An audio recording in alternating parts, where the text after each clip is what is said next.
Assalamualaikum warahmatullahi wabarakatuh. Kali ini penulis mau bahas soal common sense ya. Jadi common sense kalau di kendaraan jalan raya ya. Kendaraan berat itu mepet sebelah kanan. Kalau mepet sebelah kiri, kendaraan besar, kendaraan truk, bis gitu ya. Kalau mepet sebelah kiri, itu pasti ada rencana belok kiri. Jadi kalau misalnya ada kendaraan berat di jalan raya, ya terutama ada pembatasnya yang jalannya bisa untuk dua arah ya, itu kalau nyalip kendaraan besar itu dari kiri ya. Mungkin ada yang ngomong, oh kalau nyalip kendaraan besar jangan dari kiri. Ya lihat keadaan, jalan agak lega gitu, itu pasti kendaraan besar akan ada di sebelah kanan. Dan kendaraan besar juga akan mempersilahkan mereka-mereka yang mau menyalip itu dari sebelah kiri. Mengapa kok ada di sebelah kanan? Karena kendaraan kalau di sebelah kiri itu ada yang dari kencang gitu, terus tiba-tiba pelan belok baru menyalakan lampu belok. Nah sementara itu kalau kendaraan besar jalannya kan konstan gitu ya, kecepatan diusahakan nggak berubah. Jadi untuk itu drivernya ya pilih jalan yang paling nggak ada hambatan. Karena kalau di kiri tahu-tahu ada beca, ada mobil berhenti, ada motor berhenti.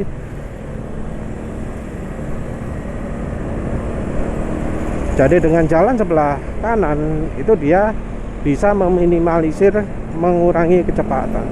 Jadi mempertahankan kecepatan tetap standar.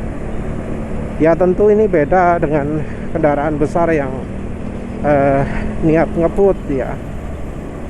Jadi kalau niat ngebut langsung mepet kanan, goyang kiri kanan, terus akhirnya gaspol wus gitu ya.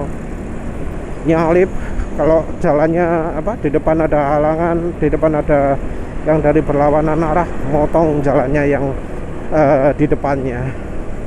Kalau yang seperti itu ya, iya itu tidak beretika ya. Yang aneh juga, nyalip gini kadang dilakukan oleh orang-orang yang mau menyalip sebelah kanan. Penulis nggak paham kenapa kok mau belok kanan itu harus nyalip dulu. Kenapa kok mau belok kanan, mau masuk jalur lambat, ngapain harus nyalip dulu, kencang-kencang dulu? Dari asalnya pelan, ngebut dulu terus mau belok kanan paksa. Kebiasaan aneh seperti ini nggak masuk akal ya. Dan penulis itu lihat sendiri. Awalnya kendaraan itu jalan kecepatan konstan, mepet sebelah kanan kendaraan besar gitu ya. Terus tiba-tiba dia nyalip. Nah sesudah dia berhasil nyalip, dia itu langsung belok kanan tanpa ngasih aba-aba. Itu sudah sangat sering sekali penulis amati. Penulis nggak ngerti apa maksudnya seperti itu, karena tindakan seperti itu sama sekali tidak memberikan keuntungan untuk dia. Karena ya begitu masuk jalan kampung, dia juga jalannya nggak akan sekencang itu. Dia jalannya ya pelan-pelan. Lain cerita kalau misalnya masuk jalan kampung juga tetap sekencang itu. Enggak.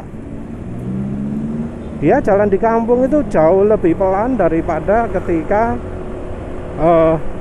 jalan konstan tadi itu. Jadi misal jalan 50 gitu ya, 40 kan nggak mungkin lebih kencang. Terus tiba-tiba dia menaikkan kecepatan ke 70, terus langsung mendadak ngasih rating kanan, belok kanan sambil ngerem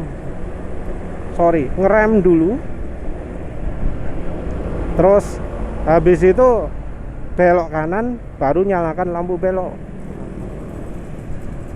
Kalau cuma 1-2 orang penulis ya merasa orang ini pancen orang ngawur gitu ya, orang nggak berpendidikan, orang yang balau berpendidikan tapi moralnya rendah kayak gitu ya. Tapi ini yang melakukan banyak. nggak cuma sekali dua kali, sering. Nggak paham menulis. Ini adalah biasanya orang yang masih pakai lampu belok, ya. Pas spionnya ada, dia pakai helm, tapi spion nggak dipakai. Wah, ini motor miring ini.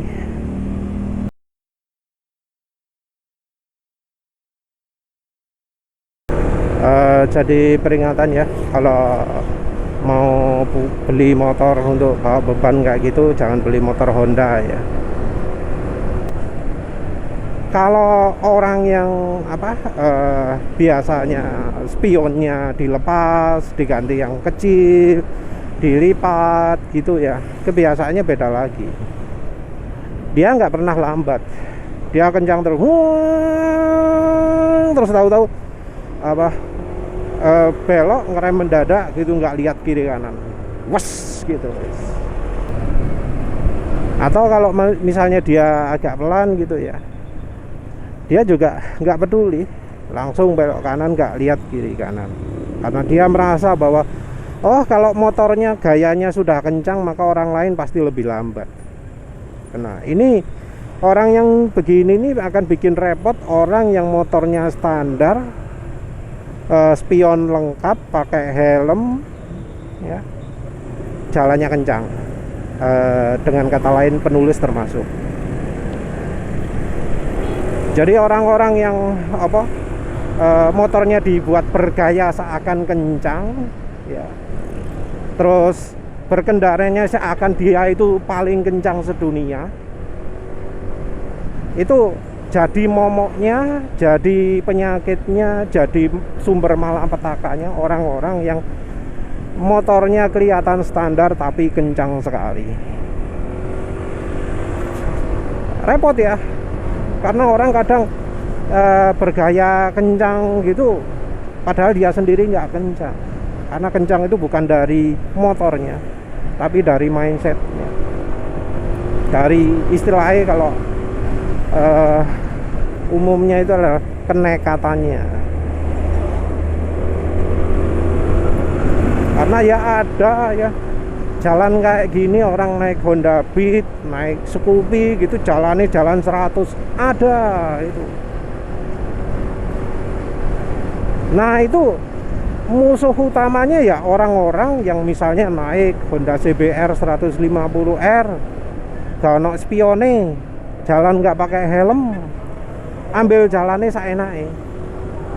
Terus itu memang konfliknya ya, antara orang yang bergaya kencang dengan orang yang kencang betulan.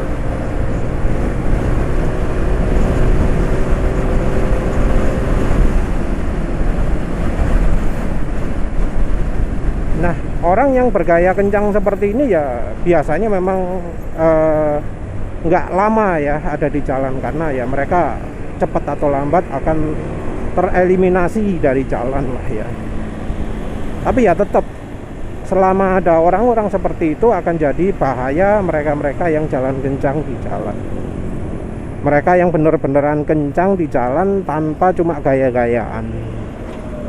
Ya itu memang resikonya. Kalau sudah kayak gitu ya repot ya, karena dua-duanya bukan orang yang diharapkan di jalan ya.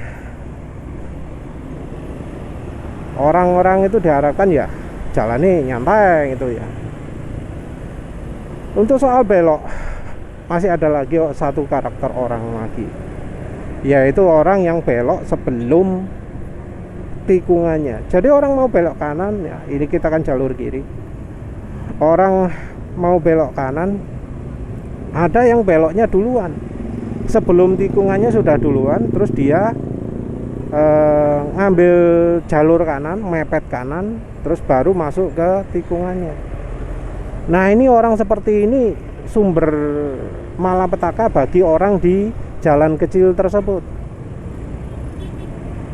Karena orang kalau keluar dari jalan kecil ya, pingin belok kanan, dia nggak akan lihat kiri, karena dipikir nggak akan ada orang dari sebelah kiri.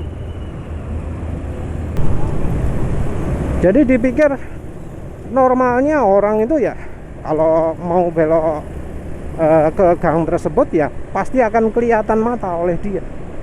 Nah, penulis sudah beberapa kali ya, tapi nggak diabadikan, nggak kerekam video.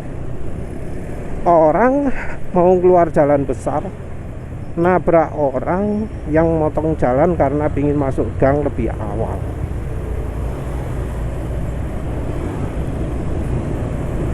Penulis nggak paham ya, apa sih manfaatnya masuk gang lebih awal itu.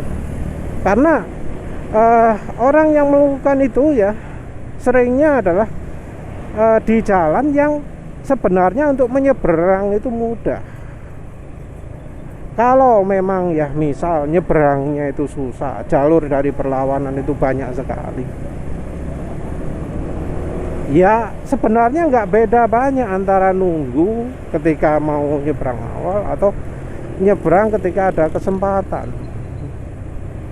Karena apa? Karena ketika orangnya itu masuk jalan duluan, ngambil jalan kanan duluan dan membuat orang berlawanan arah, otomatis dia harus jalan pelan. Dan orang dari perlawanan arah juga jadi harus hati-hati, jadi pelan-pelan, yang membuat orang dari perlawanan arah ini jadi lebih pelan lagi. Dan yang sering penulis perhatikan ya, karena penulis sering barengan dengan orang seperti itu, penulis itu sering masuk jalan kecilnya itu lebih dulu daripada orang yang motong jalan seperti itu, orang yang ambil jalan kanan duluan itu. Jadi sama sekali nggak ada manfaatnya orang melakukan hal itu, malah membahayakan. Karena kadang ada orang yang dari jalan kecil itu yang nabrak akhirnya. Kadang juga ya ada yang ya maklum karena sudah kebiasaan, orang lewat jalan kanan itu merasa bahwa kalau yang berlawanan itu harus ngalah sama dia. Jadi kan harusnya kalau ada orang yang ambil jalur kanan pada dia nggak seharusnya di situ, maka dia kan yang harusnya ngalah. Ini enggak, kebalikan. Yang dari perlawanan arah itu yang disuruh ngalah. Jadinya pernah terjadi tabrakan karena yang orang ngambil jalan nggak berhak itu maksa orang dari berlawanan arah untuk lebih ke tengah. Sementara itu ya tahu sendiri kondisi di Indonesia, kalau ambil jalan dia kan pasti ada aja yang melewati batas tengah gitu. Orang lagi nyalip kendaraan lain disalip. Terjadi seperti itu. Jadi ya kendaraan berlawanan arah saling tabrakan gara-gara orang yang merasa bahwa memotong jalan dari kanan itu adalah hak dia. Kayaknya orangnya meninggal. Sementara itu ya tentu orang yang motong jalan itu kabur. Mungkin seneng ada orang meninggal gara-gara perbuatannya dia. Mungkin orangnya merasa bangga, wah berhasil mematikan orang, berhasil membuat orang mati, jadi sukses caraku ini. Mungkin kayak gitu ya.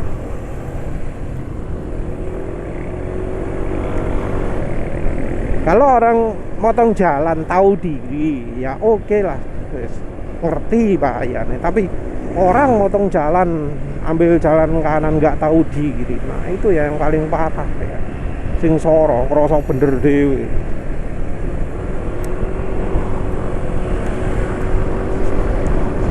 Yang sama juga dari pemakaian di jalan itu yang sering adalah orang jalan pelan, orang jalan pelan tapi ambil jalan tengah. Nah itu yang repot.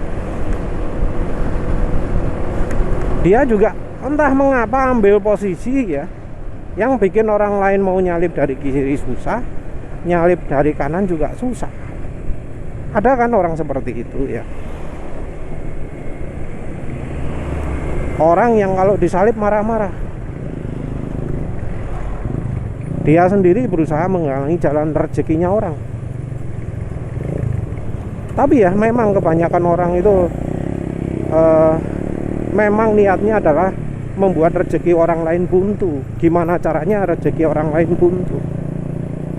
Entah apa maksudnya itu. Baiknya ya jangan melakukan hal itu. Karena ya alam ini adil ya. Orang yang ngasih sumbangsih ke alam bakal diberi rezeki oleh alam juga, lewat cara apapun juga. Nah, orang yang menghalangi rezekinya orang lain, ya pasti bakal dihalangi juga rezekinya oleh alam, lewat cara apapun juga. Dan ini sudah penulis amati sendiri. Ya tahu sendiri penulis sudah tua. Jadi hati-hati ya. Sesuatu hal yang terkesan bagi kita nggak ada efeknya, itu tetap ada efeknya ya. Minim dari doa-doa jelek orang-orang yang kita celakakan. Doa jelek kalau cuma satu mungkin nggak ada efeknya. Tapi kalau sudah terkumpul, wes itu wes bakal terkabul doa mereka-mereka yang kita tindas di jalan. Walau kita merasa, karena efeknya gitu. Padahal ya sebenarnya ada. Ya wes lah, yang penting di jalan itu jangan menyakiti hati orang. Ya wes itu saja. Terima kasih sudah menonton. Assalamualaikum warahmatullahi wabarakatuh.